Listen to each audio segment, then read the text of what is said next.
welcome to the Keys to Therapy. Today's episode is all about self-care as a therapist. So this is something else that I think isn't really taught in a lot of programs or in a lot of job settings. And it can be tough because I think the concept of self-care is thrown out a lot. Like, well, you need to practice self-care as a therapist to prevent burnout. And it seems to be this like blanket phrase for like, go take care of yourself so you can keep working real hard over here. And that doesn't really give you a lot of ideas of what that means. And this is something we should definitely be conscious of for ourselves as therapists, but also when we're telling clients to do self-care activities. I think for the most part, self-care has been seen as like pampering, essentially. You know, you get a haircut, you get your nails done, you're relaxing on the couch, like you take a bubble bath, those types of typical things. But that's really not a good enough definition in my eyes of what self-care needs to be, especially within this field. Mental health professions have such a high rate of burnout. I wish there was like more studies on how high that might be because there's not any specific numbers that come to mind that I've come across. Part of that is I think because mental health just always sort of gets the shaft when it comes to like the medical field in general, whether that's pay or sometimes respect or things like that. But I also think it's because, well, it could also be because it's a primarily like woman dominated field and those tend to get less research too. But I also think that a big piece of it is a lot of people don't talk about it. A lot of therapists are kind of ashamed to mention if they're in a field, like in a position in their field, in their job, in their life where they're experiencing burnout.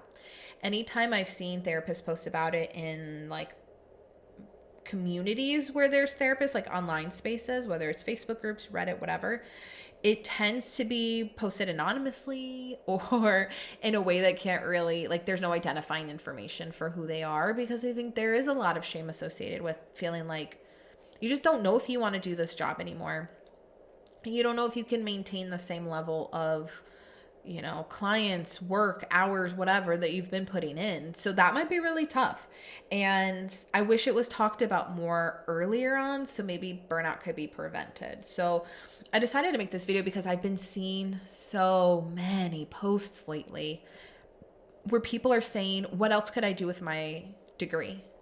What other situations can I work in where I don't see any clients? What are some places that I can, utilize these skills that will pay me a lot but be part-time or anything? People are just reaching for something to get them out of this multi-client full-time position. I've even seen people who've developed private practices hoping that that would help with some of the burnout, but they weren't really as aware of like all the business side of things that went into it. So then they feel like burned out and stressed with that, or just the fact that it's all on them now. Networking, marketing, managing money, like client care, admin, like all of the things. So I've seen a lot of therapists like fantasizing about just working at Trader Joe's for a job, going in like, stocking some great food, having full access to all the new stuff, and then going home. So, and that's a common thing that I've seen in this field. And it makes sense. We tend to have very demanding jobs. We work with, especially earlier on in your career, very demanding populations, lots of trauma, lots of grief, heavy, heavy emotions. And most, again, early jobs, especially community mental health, hospital, whatever it is, they tend to expect a lot of productivity and you're just supposed to keep working. And this isn't a normal job where full-time is 40 hours. Most times 40 hours is like, that's a standard for people who are doing almost any other type of work. And I'm sure in other fields that needs to be shifted a bit too, especially like physical labor and stuff. That's insane. But I think that for mental health, full-time tends to be, I think it's something like 18 to 24 clients a week. Because when we're in a session, those hours are on. Like, we are sitting here, we are talking to clients, we are engaging with clients, we are actively listening, we're reflecting, we're giving them resources, we're doing all kinds of different types of work and strategies and modalities to help them out. And then after they leave, we still have to write a note, update treatment plans, answer phone calls, respond to emails, like, and then and that's just the work part. Then we have our own lives and stuff we have to do too. But it can be very tough for a lot of people, especially because, again, especially earlier on in your career, for sure, pay is not so great. So you're doing a lot, kind of a little, and the expectations are super high, but the pay and the work-life balance tend to be very low. So I also don't want everyone to be depressed and quit the fields because it can be very depressing. Self-care, if it's not tackled in multiple ways and settings, you're going to find that your mental health is deeply affected by the job you're in, the work you're doing, and all of the different aspects of that. So when you hear self-care as a therapist, you're developing your plan for self-care. You're trying to figure out what you can do to prevent burnout. You're going to have to incorporate some of the typical things that are associated with self-care, right? So sleep, making sure you get enough sleep, making sure you're eating pretty healthy, or at least like nutritious foods most of the time. I'm a dessert person. That's my favorite food category. So I'm not going to tell you not to do that because that's what makes me happy. I like a little treat after the week, or every night, depending on where I'm at and what I got in my pantry. But I think that there needs to be balance there. And that's something I've personally learned over the years of like, oh, we sit all day. I'm getting older. My metabolism's not doing all the things it should be doing. And I don't feel as physically great if I'm just like stuffing snacks in while I have small breaks. I'm not doing great if I'm eating what's convenient versus maybe stuff that's healthier. And obviously there's going to be times that you're like, yeah, I'm going to pick up breakfast on the way to work because that's all I got. Or I've got a really busy day. I'm leaving for vacation in 2 days. I crammed all my clients into 2 days instead of 4 or 5 or whatever it is. You're going to have to make some choices, right? I'm not judging those or putting those down because there's a time and place for all of that. But I'm saying on the regular, you need to make sure that some of the basic things, and we tell this to clients, but we don't always follow them, but like the basic things like sleep, you're trying to get like good quality sleep and finding the ways and resources that you could do that. Do you got blackout curtains? You have a fan in your room? Do you need to have an eye mask? Do you need to be taking like magnesium glycinate or something that'll help with like common sleep? Do you need, or tart cherry juice, or like all like the bougie things that are out here now? Do you need to be like turning your phone off at a certain time so you're not just scrolling before you go to bed? With food, do you need to like meal prep? Do you need to like meal plan some more? When you go shopping, make sure you're buying stuff for meals versus just like what looks good, and having that stuff in place so you've got things that are easy and ready. I don't like cooking at all, so I will definitely find like the cheat sheet stuff, crock pot stuff, those one sheet pan meals, things that will just be easy to be like, all right, throw a bunch of vegetables, throw some chicken, put tons of seasoning and random stuff on it, throw it in the oven for 40 minutes. I got dinner for the next 3 days. So yeah, finding what those cheat codes look like for you, because not all of this is sustainable all the time, but as long as you're making an effort and a good amount of the time you're doing these things, that's going to help you prevent that burnout personally, physically, right? Making sure you're drinking a ton of water. We all got like these bougie cups now and different things that we're carrying. That's great for therapists. We talk all day. We need to drink water. We're sitting, we need to hydrate ourselves. So, even though you're not doing a ton of physical exercise, like you still need to be out here taking care of you. So making sure that you're drinking the water, consistently throughout the day. Also, on the flip side of that you have time that you're going to the bathroom. I've seen therapists hold it for like multiple sessions because they don't want to be a minute or two late for the next client. That's life. Sometimes that happens. So go to the bathroom. Don't hold it and make your organs all a mess. Especially because a lot of these jobs that we all have don't have great health insurance. So, or PTO to take the time off to go to the doctor. So all of these things are going to be investments in your health and your finances also. making sure that, especially if you do telehealth or you're on the computer a lot, so you're in like a hospital setting, so you're constantly looking at people's charts, doing notes for groups, and, looking at reports from the different providers there. If you're in, a setting where you're doing a ton of research and case management and things like that. We all tend to spend a lot of time on the computers for work. And even if it's not just the computer, we're doing that at home too. We're on our phones, we're on social media, we're talking to people. So even like cutting back on that where you need to. I know some people who set like a timer. I know some people are like, nah, after like 9, my phone's on do not disturb and I don't talk to people.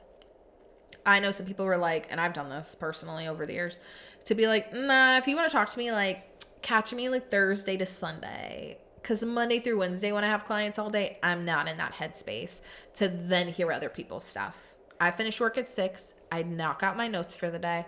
I eat dinner. I want to chill out with my dogs and watch TV. I take a shower, whatever. Like, I'm winding down for the day. And so I don't, unless it's an emergency, like I really don't want to hear all the family drama, or I don't want to hear or I can't honestly like fully be at capacity to take on other people's stuff sometimes. And that's all therapists. So yeah, if you want to text and like check in with friends and stuff, absolutely do it. But if you're finding yourself feeling more burned out, more apathetic, wanting to isolate more, instead of letting that take over, put boundaries on the time and space that you're doing, whether it's social activities or engaging with people or talking, whatever. I think something else, so kind of along those lines, is making sure that the relationships you have in your life are healthy, that you're surrounded with like very positive, supportive people who will understand the boundaries you're trying to set, who will just like be there when you need to vent about some of the stressors that you've got going on that week.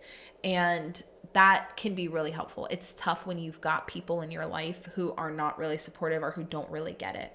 I've also seen that in a lot of therapist spaces where their spouse doesn't understand why they're not working more hours because they don't know that full time is not 40 hours, or they don't have as much empathy for the work we do, or they minimize it. Or friends that are like, oh my God, well, this is like free therapy. And then they want to call you and vent about everything they have going on. Like those things just cannot keep happening, because you're going to find yourself at a rapid rate of burnout, because now it's not only happening professionally, it's happening personally as well. So make sure that part of your self-care is identifying which people, spaces, things are draining you, and trying to set up boundaries in those places to protect you. It's honestly going to help your relationships with those people too, even if at first they're a bit resistant to it. Another piece, which might sound basic, but again, we don't really do this that well in our field, is going to your doctor's appointments and going to your dentist appointments. Like, it's not fun. I hated using PTO for that type of stuff in the past. Hated it. I worked for my vacation. I want to do something fun when I have it. But it's necessary. You want to know that you are taking care of yourself in all the ways, right? So, and issues tend to pile up over years. You don't go to the dentist for a few years. You haven't gotten your cleanings because you just couldn't afford to take the time off of work. You didn't have great dental insurance, whatever the situation might be. Well, now you're paying like thousands in repairs and stuff later on. So if you look at a lot of these things as small investments in you, the payoff's going to be big later on, when these are all healthy habits that you've developed over the years, and you're not spending time trying to make up for these things later on, because research has shown there's no way to make up sleep. There's not. We all love to think that, right? Like, I'm going to sleep in this weekend and make up for this week. And nah, that's actually not really how it works, unfortunately. You can't really make up for certain health things either. There's points that you're like too far gone. So it's really good to be able to make sure that you're taking care of yourself, because even if your job's stressing you out, there's stuff going on with clients, whatever else, all of those things are going to change. You're not going to be in the same job, most likely. It's not the way that our life works now in this day and age. You're going to be in the same job for 20, 30 years, typically. You're not going to have the same clients for a super long time. Definitely not all of them for years and years on end. Like, everyone else is going to move on and move past whatever it is they've had going on in their life. And you're helping a lot of them do it with your clients. So you need to apply that same thing to yourself. Even if it's a basic once a year checkup and blood work, and dental cleanings every 6 months. do what you got to do. But those are kind of self-care things too, even though they're not like cute and fun. Some of the like not so typical ways of self-care that are really necessary as therapists is you need a good chair. We literally sit like all day. And I'm sure most of us are tired when we're done working, so we go sit, but just somewhere else. And if we're going to be sitting all day long in these chairs, listening to people, taking in everybody's stuff, we need to be physically comfortable where we're at. So make sure that if you have any investment, therapists sometimes go overboard with decorating their office and they want like all the cute things and make it super unique and all of that, which you can still do, hopefully on a budget. But if you're not investing in your chair and you're investing more into all this decor and stuff, you're not doing yourself a service at all. Most clients, they don't even care that much about what's in there. They're not even looking for the most part. So you got some good lights, you got some decent furniture for you, for them. You got a table, some tissues. They're good. Cute lamps, whatever. You're good. But really take that time to invest in a very good chair. Make sure you're solid and taken care of. So there's too many people who have back pain and, just are uncomfortable physically after a day of work. So take that. Making sure that you are getting some sort of movement in throughout the week. I know it's not possible every day. And maybe it is for a few seconds. You stand up and you stretch between clients. If you work telehealth, sometimes it's so much easier to get that because you're already home. So you can go ride your bike, walk on the treadmill doing notes, whatever. You can sit outside for a bit. And if you're working in some sort of like office or agency, find the time to like go outside for a bit and get some sunlight. Pretty much all deficient in vitamin D, especially in these winter months. And it's just going to get worse. So take care of yourself with that. I think another piece of it is you're looking at your work hours. If you have the ability to shift them, then do what's optimal for you. I think a lot of therapists feel selfish doing that, but you're going to be a better therapist if you can. So keep that in mind, but shift your work hours if you need to. Look at the types of clients that you take on. Which clients do you just feel completely drained by? And it might not be them. It might be the issues they're experiencing, right? If there's a lot of clients that you see they're coming in with heavy trauma and you're finding yourself getting vicarious trauma, you're finding yourself being like either overly emotional with them or apathetic towards them, that's not good for the client either.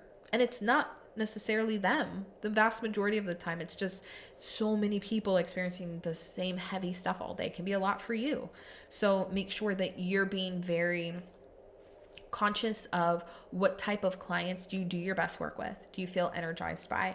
Do you really enjoy helping? If there's stuff that maybe you really love working with trauma, but it's been tough for you to do that consistently because you feel like there's different tools that you don't have, then seek out certain trainings and things to build up that toolbox. So you can spend some of the session doing like brain spotting, for example, where the client's brain's processing stuff and you're just holding the wand. So find those different outlets for the things that will work for you to optimize your functioning.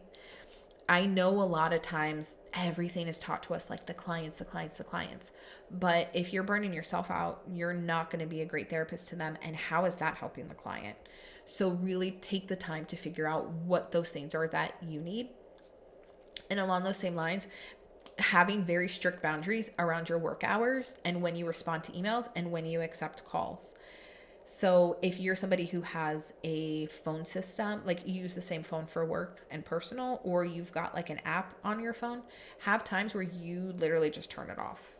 Like if you're not in a situation where you're an on-call therapist and you've given all of your clients the resources for suicide hotlines, for the local hospitals, anything else that they need or have access to, then you're good. Clients need to be able to, that's the whole goal, right? To be self-sufficient and to utilize their support systems and to utilize their skill sets to be able to work on some of these things themselves. So if you make yourself consistently available, that's going to burn you out. That's going to build resentment between you and that client. And that's almost like enabling them to not use those skills. Now, certain settings, you're going to be on call, and that's fine. Usually those are the settings that's required, but most settings, it's not. So don't put yourself in a position to overdo it and overwork for clients. That's really going to save you. So weekends, don't have notifications on for emails and stuff. If you feel the need to check it, set a specific time aside. Say like a Sunday afternoon that you're like, all right, I kind of want to get ahead of what's coming at me on Monday. So look at emails and then send them out for Monday morning. Don't just respond to clients on the weekends, because that's breaking your time boundaries that you previously set with them. And that's not a good look. And that's not a good message to them either.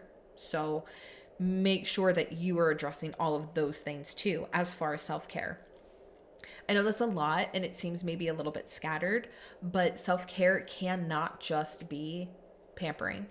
It cannot just be every once in a while taking a day off and doing whatever you want to do, or every few months getting a massage. Like, that's not enough considering what we deal with in this field. And the more stuff you've got going on personally, we all have experienced family members who've been sick, natural disasters that have happened, trauma, life changes, financial strain, all of these pieces that we've already got going on personally, because we have lives and we're humans too. So if you can at least work on managing some of these pieces of your work life, that won't be as big of a source of stress as it could be. But it also helps sustain you in this field if you have certain goals that you want to achieve and things that you want to do. So it's going to be better for your clients. They're going to like you more. You're going to have better energy. You're going to like yourself more. Other people are eventually going to like you more if you've got these boundaries, even though you might have some resistance at first. So there's just a lot of pieces there that you can start putting into place. And if it feels overwhelming, pick one. Maybe it's drinking water, and that's the easiest thing you could do, is make sure you've got like a decent sized water bottle that you keep with you for sessions. And that's what you're doing for yourself this week. And then next week you add something else on. Maybe you pack your lunch instead of just like picking something up or snacking for lunch. And then you start developing that habit, adding that on. Maybe then you're looking at the sleep. Maybe then you're silencing notifications for your work stuff. Try to do it like piece by piece. If you do it all at the same time, it's going to be like super overwhelming. So, and then you're going to feel so much better as a therapist because you're practicing what you preach to clients. And kind of all should be doing that. But we're human. But it's good to have like checks with yourself of what else could you personally be doing better. And then how does that translate professionally? So work on your self-care plan. Figure out what it is you need. If it really gets to the point that you just cannot sustain yourself in this field, then look at those other options. Figure out what else you could do. Is there some sort of break that you can take? Is there some other place to adapt these skills? That's fine if that's what it comes down to. But if you're earlier on in your career, learn from all of the people who have burned out and what they did or didn't do that got them there. So, and not everyone can prevent it, right? Like I said, there's a lot of life stuff sometimes that happens that just makes everything heavier. But if you can get ahead of it, you're going to be a much better, healthier, happier person. So work on your plan. If you have any self-care tips I didn't mention, definitely post them below. I really like when people share different resources, different ideas with each other. I think that's how we need to be as a community. So feel free to post anything below that really has worked for you. That's healthy. And subscribe below. Follow along with all the videos that are coming next. And I will see you next time. Good luck.